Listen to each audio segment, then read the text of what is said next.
21h42, c'est l'after qui débute sur RMC à la radio, sur BFM Sport à la télé. On est avec Daniel Riolo et François Manardo. Bonsoir messieurs. Bonsoir les amis. Bon, évidemment, il y a beaucoup de raisons de sourire ce soir avec cette qualification des Niçois. Incroyable match qu'on va bien évidemment débriefer tous ensemble dans l'after pendant un long moment. On sera tout à l'heure avec l'entraîneur niçois, notamment Lucien Favre, a priori, qui sera en conférence de presse. On vous le fera écouter. On va également parler forcément de Neymar et de son arrivée plus que probable demain à Paris pour signer son contrat au Paris Saint-Germain. Donc voilà, vous faites le 32-16, vous faites le hashtag RMC Live évidemment pour venir parler de tout ça avec nous. Et tout de suite, l'important c'est les 3 points. Le plus important c'est 3 points. L'important c'est l'essentiel. Et souvent l'essentiel c'est le plus important. Les 3 points, qui veut commencer? Daniel Riolo, tiens, je te donne la parole. Le premier, c'est évidemment pour souligner la performance de Nice, et j'emploie le mot performance à dessein parce que ils ont souffert dans ce match.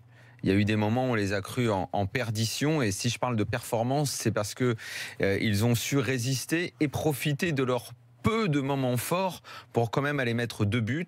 On sait qu'avec cet Ajax, même quand dans le jeu elle est plus forte que toi, elle te laisse toujours un moment un peu d'espace.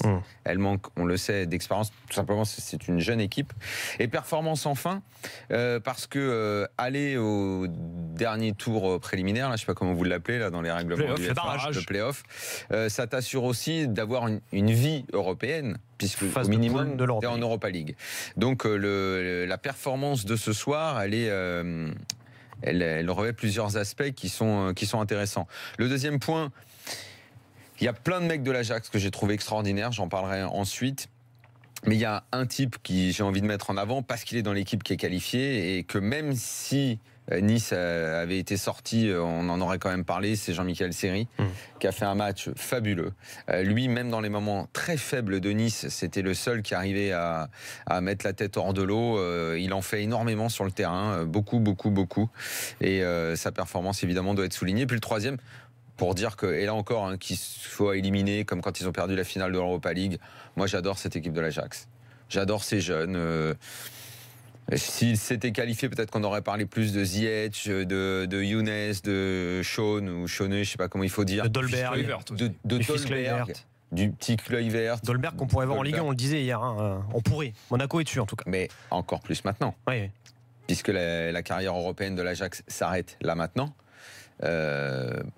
Ça va ouvrir les portes à Monaco pour aller le recruter. La carrière européenne s'arrête, non. Ils joueront quand même un barrage d'Europa League. Si jamais ils étaient allés en Champions League, je veux dire, s'ils passaient ce tour, ils avaient le fameux play-off à jouer. Tu vois, non seulement l'Ajax était concerné, Dolberg aussi, et on aurait attendu de savoir s'ils allaient en phase de poule. Auquel cas, ça change forcément les choses dans l'économie et dans la vie d'une équipe.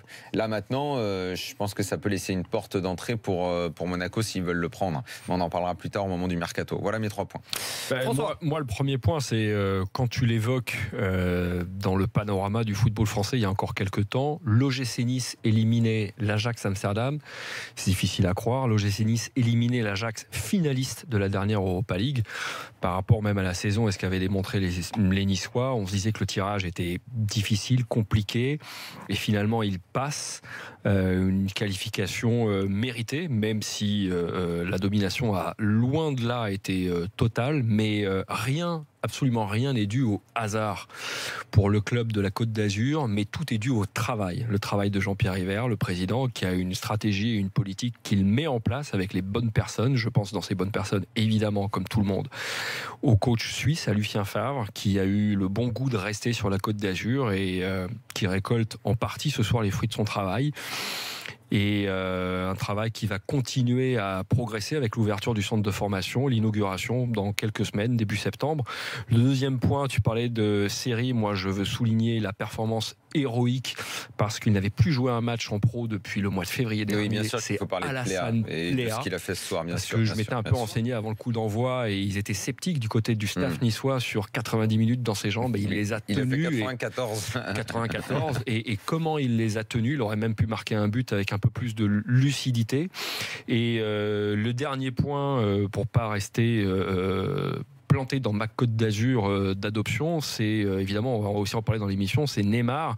Je répète et j'insiste, c'est une excellente nouvelle pour le football français parce que c'est un transfert, je pense, historique pour le championnat de France, parce qu'on a eu d'immenses joueurs dans notre championnat, mais on les a vus soit éclore, soit être de passage. Et là, c'est la première fois, à mon sens, dans l'histoire du foot professionnel en France, qu'on arrive à récupérer un top 3 mondial à 24-25 ans. Donc il va passer ses plus belles années de footballeur normalement en France, et on doit s'en réjouir, je l'espère, dans tout le pays. Moi, concernant mes 3 points, d'abord, j'avais retenu, c'est un moment qui m'a vraiment marqué dans ce match, c'est la 34e minute, l'hommage du public pour Nouri, le joueur d'Amsterdam qui a été victime d'une crise cardiaque. Avec les Niçois qui l'ont suivi. Et avec les Niçois, avec tous les joueurs qui se sont arrêtés pour applaudir sur le terrain pendant une minute. C'est assez surprenant, c'est rarement, enfin j'avais pas le souvenir moi d'avoir vu des joueurs comme ça s'arrêter. Voilà. Oui, sur un match amical, oui, mais c'était pas des matchs de ce type-là. Ouais. Voilà, donc c'était extrêmement émouvant, et d'ailleurs Georges Quirino qui commentait la rencontre sur RMC vraiment a retenu. Ça n'est plus le chat noir donc. Ça n'est plus le chat noir. Tu sais qu'au moment où je le rappelais que c'était un chat noir, et c'est à ce moment-là que Marcel a. C'est vrai. Alors, non, mais pile à ce moment-là. Presque. Je dis, Georges, tu peux nous rappeler ton palmarès européen? Et là, je pense que tu devrais, entre le rat et le chat, tu devrais repenser. Mais le rat, il est loin d'être là. J'espère que je vais le manger ça. Le deuxième grand moment pour toi dans ce match, c'est quand t'as marqué? C'est quand j'ai marqué. non, mais c'est. J'ai pas retenu le but d'Arnaud Souquet, plutôt celui de Vincent Marcel, parce que c'est quand même assez énorme de se rendre compte que ce joueur, je crois que c'était son 11e match professionnel, c'est-à-dire qu'il avait 6 matchs de Ligue 1 dans les pattes, 2 matchs de Coupe d'Europe et quelques matchs de Coupe de France. Là, il avait joué 15 minutes à l'aller face à Amsterdam. Il joue au match retour. Il marque. C'est lui quand même qui donne la qualification à ces Niçois. Je trouve que pour l'image, c'est quand même assez sympa. Et puis, ce que je voulais dire aussi, c'est qu'on en discutait, François, pendant l'antenne. On a quand même vu un vrai match de Coupe d'Europe ce soir. Et ça, c'est hyper encourageant pour les Niçois aussi de parvenir à tenir la distance sur un match d'une telle intensité. Parce que voilà, c'était pas un match en bois, quoi. Et on s'est régalé devant la télé, et a fortiori, ça donne tout le mérite à ces Niçois de s'être qualifiés pour les barrages de la Ligue des Champions. On est d'accord avec toi. Mon vieux.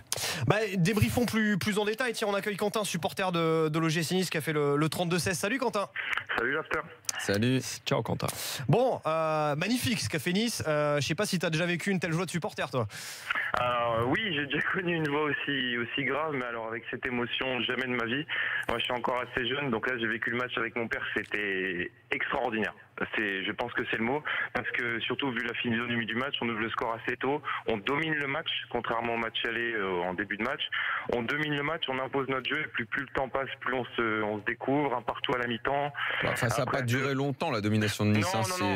C'est quoi? C'est avec 10 minutes. Avec 12 le chrono, c'est 16 minutes maximum. Un bon quart d'heure, voilà, un bon quart d'heure. Après, on s'est un petit peu fait prendre par l'Ajax, qui a très très bien joué, il faut le rappeler, parce que l'Ajax, même sans ses joueurs, qui a perdu pas mal de joueurs, ils ont très très bien joué. Il y a eu des enchaînements à une touche de balle qui étaient assez exceptionnels, tout simplement. Et nous, on a su tenir malgré le 2-1. Il y a Cardinal qui a fait un arrêt extraordinaire sur une frappe pleine lucarne. Oh la frappe, oui, oh là là. Ouais, devant Debic. Et ça, c'était quand il y avait 2-1. Donc il la sauve. Et puis après, la talonnade de série, c'est magistral, c'est du grand art. Vraiment série ce soir. Ouais. Il y a des joueurs de l'ombre. Il y a eu des joueurs de l'ombre qu'on n'a pas cités. Enfin, vous l'avez cité, mais Pléa, voilà, il n'a pas marqué. Il n'a pas eu d'occasion franche à part à la fin, mais il a fait un travail de pressing. À chaque fois, Lesmelou, pareil, qui a été critiqué par un auditeur avant le match, à la mi-temps, il me semble. Mais Lesmelou, il a fait un match. C'est lui qui met le bout du pied sur le deuxième but. S'il met pas le bout du pied, on la récupère pas. Il a été au pressing tout le temps, de la tête. Enfin bref, c'était un match exceptionnel des deux équipes. Et le fait de remporter cette victoire et de se qualifier, moi, je suis le plus heureux du monde. Tu parlais, Daniel, dans tes 3 points, de ce que j'appellerais l'optimisation des moments forts pour le GC Nice. Ils ont brillé par ça, parce que tu le disais, on compte 16 minutes en début de match, on compte, allez, mis bout à bout, peut-être 8-10 minutes à la fin, où ils semblent être légèrement dominateurs, et encore, c'est pas gagné. Ils ont vraiment su, au maximum, utiliser leurs moments forts. La fin, c'est même pas vraiment un moment fort, en fait. C'est que l'Ajax s'est beaucoup fatigué parce qu'ils ont fait un énorme match, énormément couru s'ouvrir et à dominer la rencontre. Et c'est ce qu'on disait tout à l'heure, c'est une équipe qui, souvent, rappelons-nous de la finale de l'Europa League, elle a beau être supérieure dans le jeu, quand elle est face à une équipe, en plus à l'époque, Manchester United, au moment de cette finale, a plus d'expérience et avait su être plus concrète, cette équipe, elle te laisse toujours des opportunités parce qu'elle ne tue pas les matchs, finalement. Le seul moment où Nice a vraiment été au-dessus, ce sont ses premières minutes, où je pense que ce qui a été décidé, c'est justement, on va pas subir, on va leur montrer immédiatement qu'on veut faire jeu égal, qu'on veut jouer, donc le bloc niçois était très haut. En plus, c'est pas dans les habitudes de Lucien Favre de vouloir subir dans un match, il a envie d'aller chercher l'adversaire, de jouer, et c'est ce qu'ils ont fait. Et c'est là que je trouve l'Ajax encore plus fort, c'est qu'ils laissent passer ce moment difficile pour eux. Dans ce moment, il faut quand même souligner, c'est le but de Souquet, il est hyper important parce qu'il conditionne un petit peu le reste. L'Ajax doit faire les efforts pour revenir. Quand il mène 2-1, finalement, il reste encore sous la menace. Et c'est ça qui, finalement, leur coûte l'égalisation de 2 parce que à ce moment-là... Parce qu'on le rappelle, Souquet qui marque en tout début de match, à la deuxième minute. Le but était synonyme de qualification pour Nice, finalement, d'avoir marqué dans ce moment fort au début. Parce que s'ils font les 16 minutes en dominant, mais ils ne marquent pas, c'est plus du tout la même histoire. Donc, globalement, l'Ajax a vraiment maîtrisé la rencontre. Le problème, c'est toujours pareil, c'est que cette équipe jeune, elle maîtrise, mais elle ne fait pas assez mal. Et au vu du nombre d'occasions, il pouvait réellement boucler le match. Il pouvait envoyer Nice à un moment... Elle ne fait pas assez mal parce qu'elle a aussi perdu Classen, Traoré également. Même si on a vu de beaux joueurs. Il l'a remplacé, c'est fini, on l'a oublié. Je l'ai dit tout à l'heure, même il a fait plus en un match que son père en 9 mois à Paris. Mais il a été, comme lui, comme le reste de l'attaque, talentueux, mais pas tueur. Vas-y, Quentin, je t'en prie. Juste un dernier mot pour rappeler qu'on s'est quand même qualifié au match retour sans Balotelli. Je parle même pas de Cyprien qui est blessé de longue date, Le Bihan, etc. On a eu un mercato quand même assez mitigé, mais on arrive à se qualifier avec cette équipe. Franchement, je fais bien de le souligner, effectivement. Marcel qui marque, c'est tout un symbole. Parce que le but, il fallait le mettre, la passe de série. Enfin, je suis fier de mon équipe ce soir et la qualification, c'est que du bonheur. Allez, très bien. Merci Quentin d'avoir fait le 32-16. On accueille Dario, supporter de l'OGC Nice. Salut Dario. Ouais, bonjour. Ouais, c'est vraiment une grande victoire pour nous. Franchement, c'est la première fois que je vois ça dans ma vie. Nice qui bat un club comme ça, franchement. Voilà quoi, je suis fier. Je suis vraiment fier, vraiment. Bon, Dario, ta petite voix frêle, t'as 14 ans, c'est ça hein? Ouais, j'ai 14 ans. Bon, énorme alors ce que tu vois pour l'édition. En plus, sans Balotelli, franchement, Série, il a été énorme. Souquet aussi. Voilà quoi, c'est magique. C'est le match de Coupe d'Europe avec les souffrances qui vont avec et la libération de la qualification. Ça fait du bien. Jusqu'à la 80. En fait, je vais gagner là. Jusqu'à la 94e. C'est vraiment.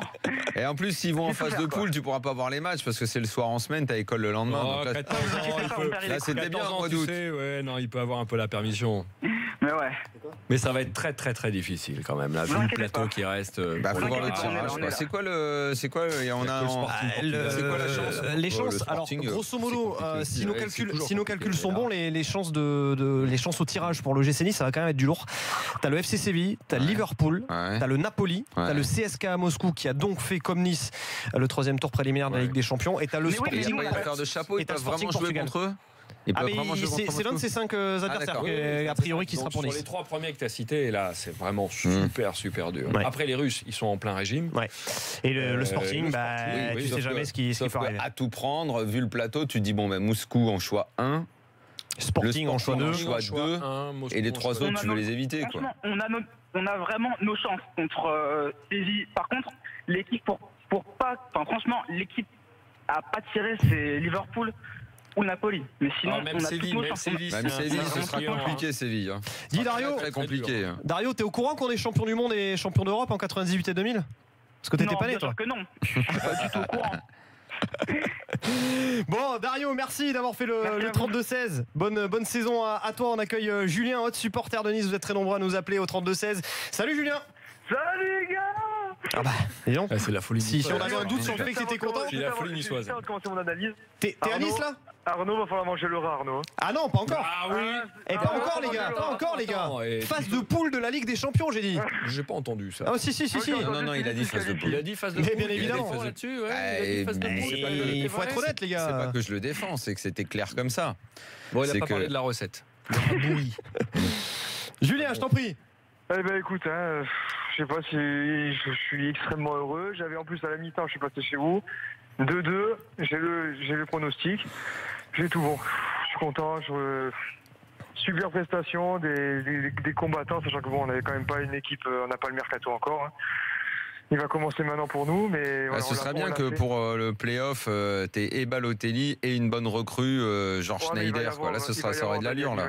Je pense que ça va commencer maintenant. Je pense que honnêtement, le mercato va commencer maintenant pour nous, sachant qu'on va quand même vendre d'Albert 20 millions. Là, il s'en va. Je pense même pas qu'il rentre à Nice. Julien, il faut le lâcher lui. Je pense que même pas il rentre à Nice. Là, je pense qu'il disait que la visite médicale est dans les 48 heures. Donc voilà. Maintenant, excuse-moi, mais puisqu'on parle d'Albert. Le concept Malang Sarr arrière-gauche. C'est pas terrible du tout. Il a été bien obligé, sinon t'as le jeune Boscali qui sort. Je suis d'accord qu'il est bien obligé, mais il va falloir quand même un arrière-gauche, parce que c'est clairement pas un arrière-gauche, quoi. Je pense qu'ils ont quand même prévu le truc, quand même, ça fait 4 ans qu'ils bossent bien. Je me fais pas de soucis pour ça, on va avoir 25 millions. Moi, je te dis, toi, tirer malgré un carton jaune. Mais il sort de son match avec le carton. Tôt dans la rencontre, oui, ça l'a perturbé. Ouais. Ça l'a perturbé. Donc, surtout, je ne l'enfonce pas. C'est pas son poste, mais clairement, il va en falloir un arrière-gauche à Nice quand même. Bien sûr, je pense que n'importe qui au club, je pense qu'il est unanime dessus. Hein. Ouais. Donc maintenant, on va avoir je pense les fonds nécessaires pour avoir une ou deux recrues pour le play-off, si c'est plus. Je crois qu'on va quand même toucher 25 à 30 millions entre la vente de Céric et d'Albert. Voilà, maintenant il faut enclencher, il faut avoir des recrues, sachant que ça va être encore beaucoup plus dur au barrage. Ouais. Mais on est sûr de jouer la Coupe d'Europe et à Nice, c'est quand même déjà pas mal, sachant qu'on n'est pas habitué à la jouer et qu'on commence à s'installer dans le long terme. On commence à la jouer chaque année et c'est le projet du club et pour le moment c'est bon. Et c'est quand même un exploit ce soir. Hein. Mine de rien, on y croyait quand même, mais qu'à moitié. C'est l'Ajax, hein, ça reste quand même c'était pas évident. Merci Julien, supporter de Nice, d'avoir fait le 32-16. Bonne soirée à toi et bon été européen et bonne saison européenne, puisque cette fois c'est certain. On marque une pause dans l'after sur RMC et BFM Sport. On revient dans un instant. On aura l'entraîneur de Nice, Lucien Favre, et sa réaction. À tout de suite dans l'after.